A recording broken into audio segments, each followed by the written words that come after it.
नमस्कार दोस्तों। आज की कक्षा में हम देखेंगे हिंदी व्याकरण एवं रचना प्रबोध का अध्याय 8 संधि। तो शुरुआत करते हैं आज की कक्षा की संधि से। संधि को पढ़ने से पहले हम आज इस शब्द का अर्थ समझ लेते हैं। तो संधि शब्द का अर्थ क्या होता है? तो इसका अर्थ होता है मेल अथवा योग। संधि जो शब्द है इसका अर्थ होता है मेल या फिर उसको कह सकते हैं योग। किन्हीं व्यक्तियों का, वस्तुओं का या फिर शब्दों का जो मेल होता है वो कहलाता है संधि। और इसका विलोम होता है विच्छेद। विच्छेद करना या फिर अलग करना, विच्छेद। तो संधि शब्द का अर्थ क्या हो गया? मेल अथवा योग, और इसका विलोम हो गया विच्छेद करना। तो ये हो गया संधि शब्द का अर्थ और उसका विलोम। अब हम इसकी देखेंगे परिभाषा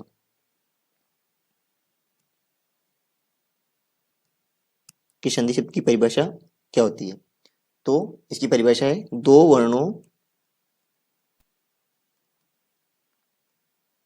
वर्णों के परस्पर मेल। परस्पर मतलब आपस में, परस्पर मेल को संधि कहते हैं। दो वर्णों के परस्पर मेल को संधि कहते हैं। ये संधि की सामान्य परिभाषा के दो वर्णों के परस्पर मेल को हम संधि कहते हैं, पर वो हमेशा सार्थक होनी चाहिए। तो ये इसकी परिभाषा है। अब ये मेल होता कैसे है वो देख लेते हैं।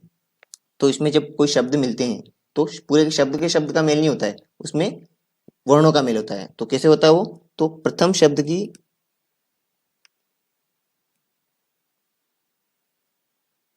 शब्द का अंतिम वर्ण,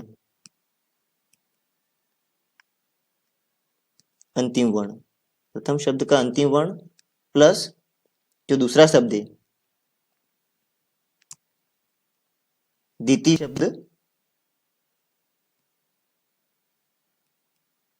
शब्द का प्रथम वर्ण, इनका मेल होता है और वो होता है सार्थक। तो इस प्रकार ये वर्णों का मेल होता है और उससे जो उत्पन्न विकार होता है उसको हम संधि कहते हैं। तो ये हमने जानी संधि की परिभाषा और वो मेल होता कैसे है वो। अब हम देखते हैं संधि के भेद या फिर प्रकार। संधि के भेद के लीजिए या फिर प्रकार के लीजिए। तो इसके मुख्य रूप से संधि के 3 भेद होते हैं। पहला है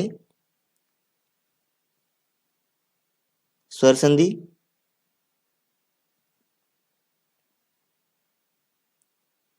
दूसरा है व्यंजन संधि,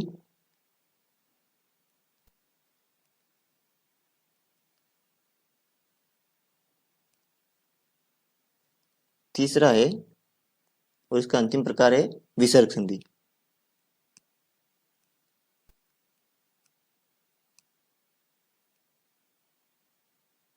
ये तो हो गए संधि के मुख्य 3 भेद। कौन कौन से? स्वर संधि, व्यंजन संधि और विसर्ग संधि। ये इसके 3 मुख्य भेद हैं। अब हम इनको देखेंगे विस्तार से।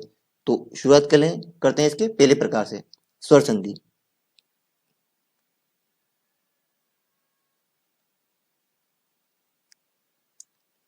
स्वर संधि। तो इस स्वर संधि के भी 5 भेद हैं। तो वो 5 भेद कौन कौन से हैं उनको देख लेते हैं। तो स्वर संधि में पहला भेद है दीर्घ स्वर संधि। दीर्घ स्वर संधि या फिर दीर्घ संधि भी कह सकते हैं उसको, दीर्घ संधि या दीर्घ स्वर संधि। दूसरा है गुण संधि।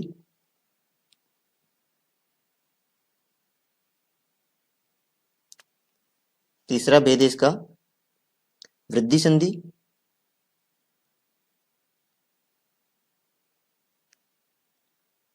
वृद्धि संधि।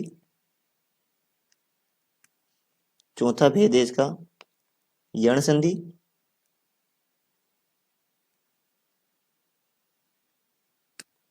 और पांचवा और अंतिम भेद है इसका अयादि संधि।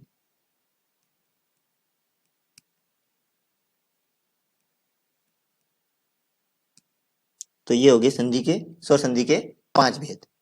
कौन कौन से? दीर्घ स्वर संधि, गुण संधि, वृद्धि संधि और यण संधि और अयादि संधि। तो ये इसके 5 भेद हैं।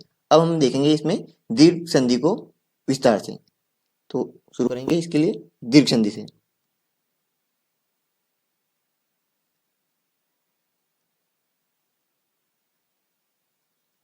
दीर्घ संधि। अब दीर्घ संधि में होता क्या है कि दीर्घ संधि में स्वजाति स्वरों का मेल होता है। स्वजाति स्वर से तात्पर्य जैसे अ और आ, ई और ई और ऊ, मतलब छोटी ई और बड़ी और छोटा ऊ और बड़ा ऊ, ये इस प्रकार आपस में इनका मेल होता है, तो वो कहलाती है दीर्घ संधि।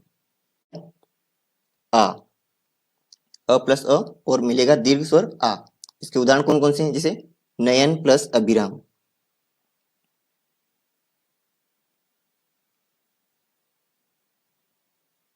नयन प्लस अभिराम।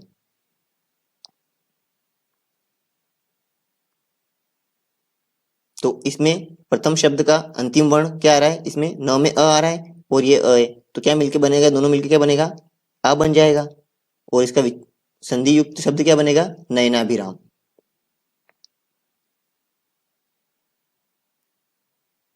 नयनाभिराम, ये हो गया इसका शब्द। एक और उदाहरण देख लेते हैं, चरण प्लस अमृत, चरण प्लस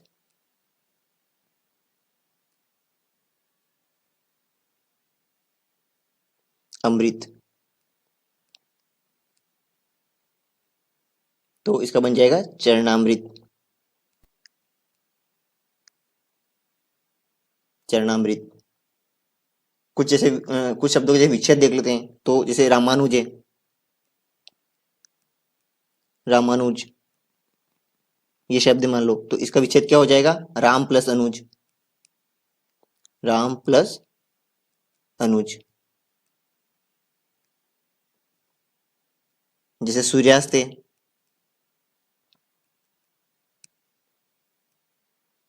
सूर्यास्त, तो क्या होगा इसका विच्छेद? सूर्य प्लस अस्त, सूर्य प्लस अस्त। इसका होगा जैसे गीतांजलि है,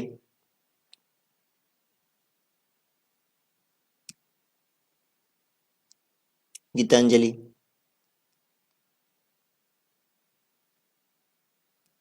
तो इसका क्या हो जाएगा? गीता प्लस अंजलि, सॉरी गीत प्लस अंजलि, गीत प्लस अंजलि। तो ये हो गया गीतांजलि का संधि विच्छेद। अब हम देखेंगे इसी प्रकार से, जैसे ये हमने अ प्लस अ देखा, अब हम देखेंगे अ प्लस आ के उदाहरण। अ प्लस आ, अगर ये दोनों स्वर मिलते हैं तो भी क्या बनेगा? आई बनेगा। इसके उदाहरण देख लेते हैं, भोजन प्लस आलय, भोजन प्लस आलय, क्या बनेगा इसका? भोजनालय।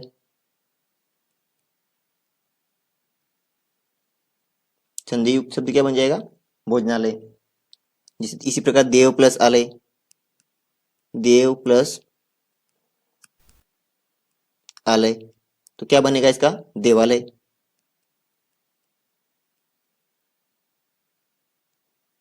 देव प्लस आलय, देवालय। ये व अ और आ का मेल से आ बनेगा, और इसके उदाहरण है देव प्लस आलय और भोजन प्लस आलय। एक और देख लेते हैं, रत्न प्लस आकर,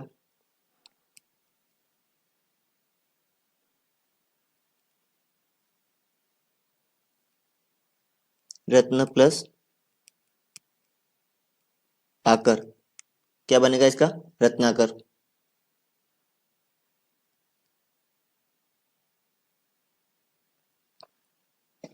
अब कुछ विच्छेद देख लेते हैं, जैसे कुशासन,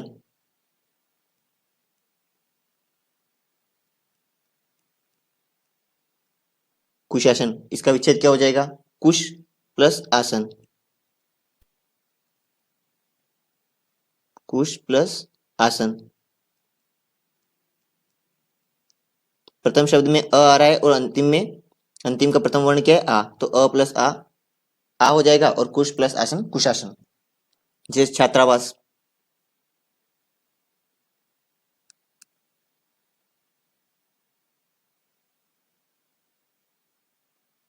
छात्रावास, तो क्या बनेगा इसका? छात्र प्लस आवास, छात्र प्लस आवास। एक और है जैसे दीपाधार, दीपाधार,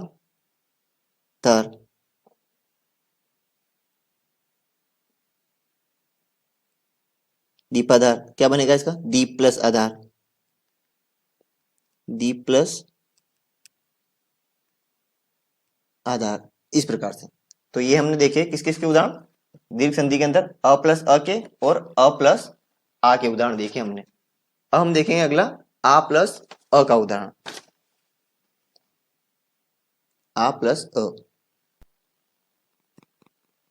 आ प्लस अ क्या बनेगा इसका? आ ही बनेगा, दीर्घ आ बनेगा, दीर्घ स्वर ही बनेगा। अब इसके जैसे सेना प्लस अध्यक्ष, सेना प्लस अध्यक्ष क्या बनेगा इसका संयुक्त शब्द? सेनाध्यक्ष, सेनाध्यक्ष। विद्या, जैसे विद्यार्थी का देख लेते हैं, तो क्या बनेगा इसका?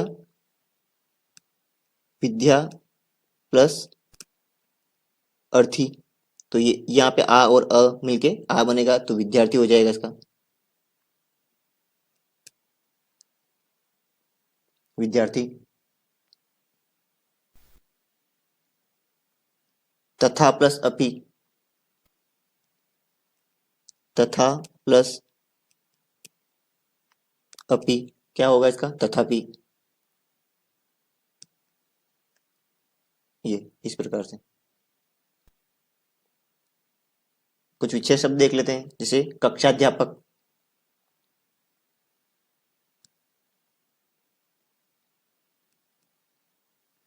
कक्षाध्यापक इसका क्या बनेगा? कक्षा प्लस अध्यापक, कक्षा प्लस अध्यापक। द्वारकाधीश,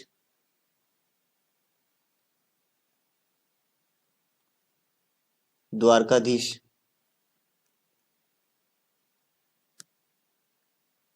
द्वारकाधीश, द्वारका प्लस अधीश,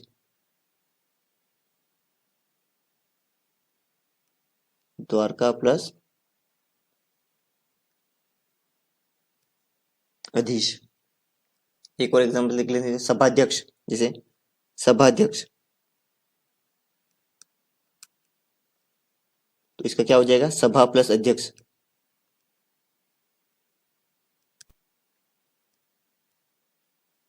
ये तो ये हमने देखे आ प्लस आ के एग्जांपल।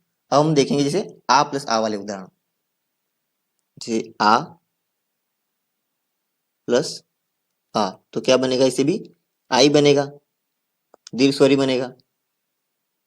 तो इसका उदाहरण जैसे विद्या प्लस आलय, विद्या प्लस आलय क्या बनेगा इससे? विद्यालय। ये हो गया विद्यालय। जैसे प्रतीक्षा प्लस आलय, प्रतीक्षा प्लस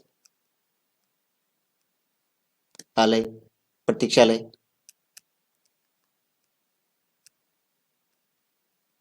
ये प्रतीक्षालय, इसमें आ और आ का मेल हो रहा है और दीर्घ स्वर ही बन रहा है, तो प्रतीक्षालय, तो ये दीर्घ संधि। जैसे महा प्लस आत्मा, महा प्लस आत्मा क्या हो गया इसका? महात्मा, महात्मा। कुछ विच्छेद वाले शब्द देखते हैं, विच्छेद करने वाले, जैसे चिकित्सालय,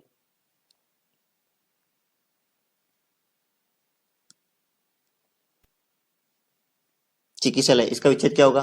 चिकित्सा प्लस आलय, चिकित्सा प्लस आलय, ये हो गया इसका विच्छेद। जैसे दयानंद, दया, दयानंद। क्या होगा इसका? दया प्लस आनंद, दया प्लस आनंद। कृपाकांक्षी, कृपाकांक्षी। क्या होगा इसका विच्छेद? कृपा प्लस आकांक्षी, कृपा प्लस आकांक्षी। इस प्रकार से। तो ये हमने देखे सजातीय वर्णों का मेल वाला अ वाले, जो जो दीर्घ आ बनता है। अब हम देखेंगे ई वाले, ई वर्ण के। जैसे ई प्लस ई, तो छोटा ई प्लस छोटा ई, तो क्या बनेगा इसके? बड़ा ई बनेगा। इसके उदाहरण देख लेते हैं हम। तो इसके हैं जैसे गिरी प्लस इंद्र, गिरी प्लस इंद्र, क्या बनेगा इसका? गिरिंद्र।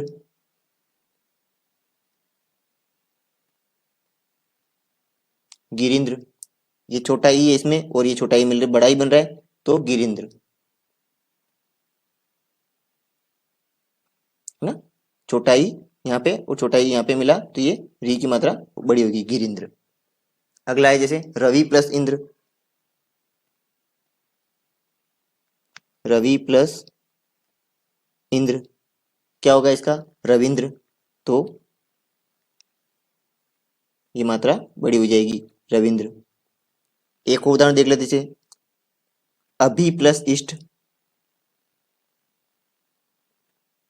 अभि प्लस इष्ट, अभिष्ट। ये विच्छेद वाला एक उदाहरण और देख लेते हैं, जैसे अधीन,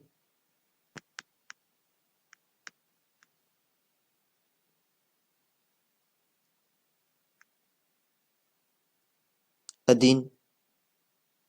क्या होगा इसका? अधि प्लस ई, विच्छेद क्या हो जाएगा इसका? अधि प्लस इन, अधीन। अब हम उदाहरण देख लेते हैं, ई प्लस ई मतलब छोटी ई प्लस बड़ी ई, तो इसके क्या बनेंगे? बड़ी ई बनेगा, दीर्घ स्वरी बनेगा। इसका उदाहरण देख लेते हैं, हरि प्लस ईश, हरि प्लस ईश, हरि प्लस ईश, क्या हो जाएगा इसका? हरीश।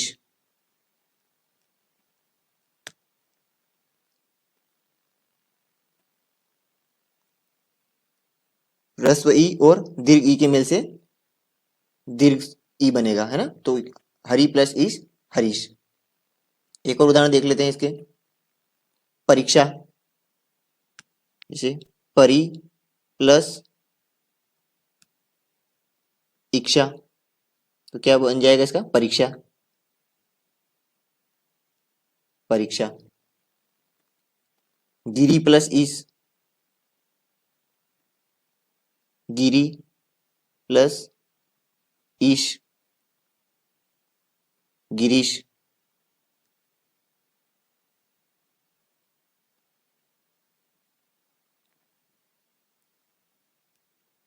गिरीश। जैसे अभिशप्त शब्द है, तो इसका विच्छेद देख लेते हैं, अभिप्सा,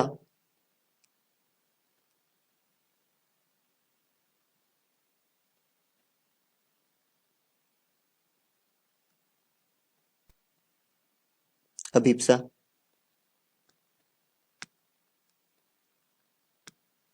क्या होगा इसका विच्छेद? अभि प्लस इप्सा,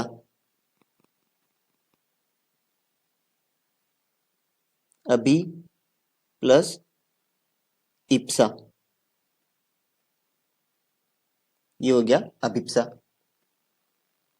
तो इस प्रकार हम देखें ये ई वाले उदाहरण। अब हम मतलब छोटा ई और बड़े ई के उदाहरण देखें। अगले हम देखेंगे बड़ा ई प्लस छोटा ई, से बड़ा ई प्लस छोटा ई, तो क्या बनेगा इससे भी? बड़ा ई या दीर्घ ई बनेगा। तो इसके उदाहरण देख लेते हैं, जैसे मही प्लस इंद्र, मही प्लस इंद्र, क्या हो जाएगा इसका? महेंद्र। लक्ष्मी प्लस इच्छा, लक्ष्मी प्लस इच्छा, लक्ष्मीच्छा।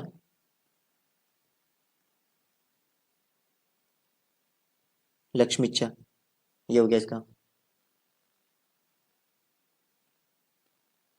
विच्छेद वाले उदाहरण देख लेते हैं इसके। देखें, फणींद्र, जैसे फणींद्र है, फणींद्र, तो क्या होगा इसका विच्छेद? फणी प्लस इंद्र, फणी प्लस इंद्र। एक उदाहरण और देख लेते हैं, श्रिंदु, श्रिंदु, श्री प्लस इंदु, क्या हो जाएगा इसका विच्छेद? श्री प्लस इंदु। ये अब हम बड़ी और बड़ी के मेल वाले उदाहरण देख लेते हैं, जैसे दीर्घ ई प्लस दीर्घ ई, इन दोनों के मेल से क्या बनेगा? दीर्घ ई बनेगा। इनके उदाहरण देख लेते हैं, नारी प्लस ईश्वर, नारी प्लस ईश्वर, क्या हो जाएगा? नारीश्वर, नारी प्लस ईश्वर, नारीश्वर। जानकी प्लस ईश,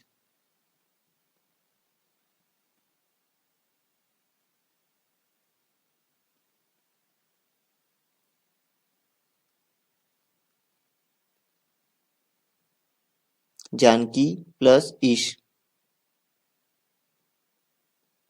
क्या बनेगा? जानकीश।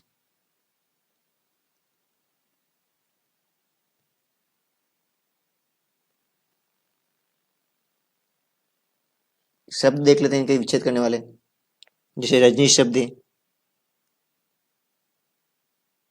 रजनीश, क्या होगा इसका विच्छेद? रजनी, रजनी प्लस ईश, है ना। जैसे रजनी का मतलब होता है रात्रि और ईश का मतलब होता है स्वामी, तो रात्रि का स्वामी मतलब चंद्रमा, रजनीश। जैसे नदीश,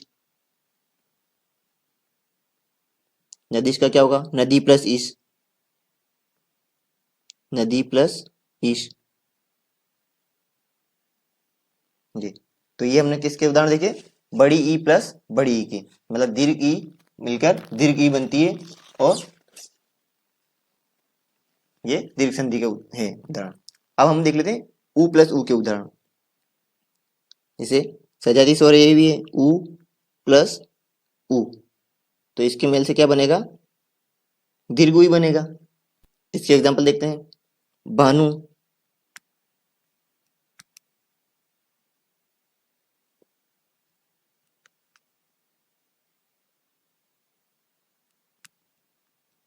भानु प्लस उदय, भानु प्लस उदय, क्या हो जाएगा? भानुदय।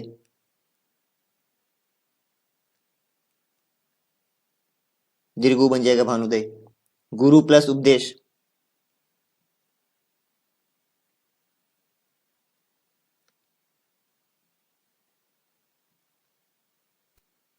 गुरु प्लस उपदेश,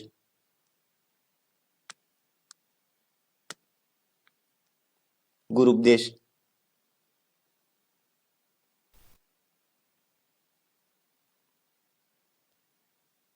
ये हो जाएगा। विच्छेद करने वाले शब्द देख लेते हैं, जैसे लघुत्तर,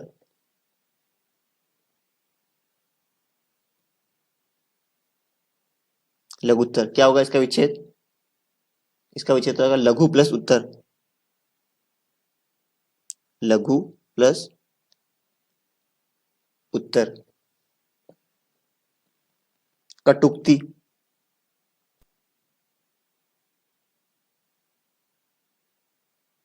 कटुक्ति, क्या होगा इसका विच्छेद? कटु प्लस उक्ति, कटु प्लस उक्ति। तो ये हो गया कटुक्ति का विच्छेद। अब जैसे छोटे ऊ प्लस बड़ा ऊ का उदाहरण देख लेते हैं। छोटा ऊ प्लस बड़ा ऊ क्या बनेगा? दीर्घ ऊ ही बनेगा। जैसे अंबु, अंबु प्लस उर्मी।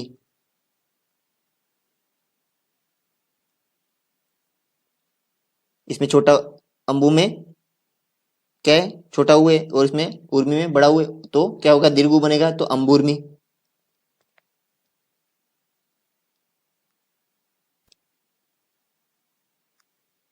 ये उसका उदाहरण हो गया। एक उदाहरण देख लें, बड़ा ऊ प्लस छोटे ऊ का। जैसे बड़ा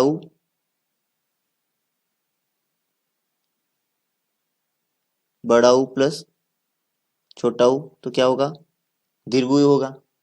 तो क्या है इसका उदाहरण,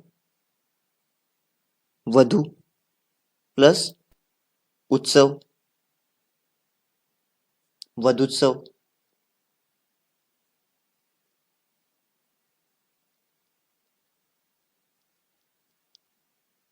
वधुत्सव हो गया इसका। अब उदाहरण देख लें, बड़ा ऊ प्लस बड़े ऊ के जैसे।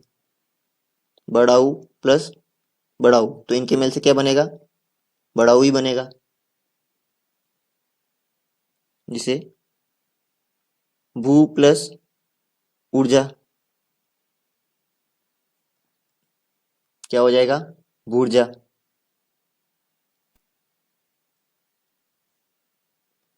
भू प्लस उष्मा, भू प्लस उष्मा, शब्द बनेगा इसका भूष्मा। इस प्रकार से। तो आज हमने ये सजातीय स्वरों का मेल से बनने वाले संधि शब्द देखे। तो इसको कहते हैं हम दीर्घ संधि। तो ये स्वर संधि का पहला प्रकार था। तो आज के लिए इतना ही, फिर मिलते हैं अगली कक्षा में अगले संधि के अगले प्रकार के साथ। तब तक के लिए नमस्कार, जय हिंद।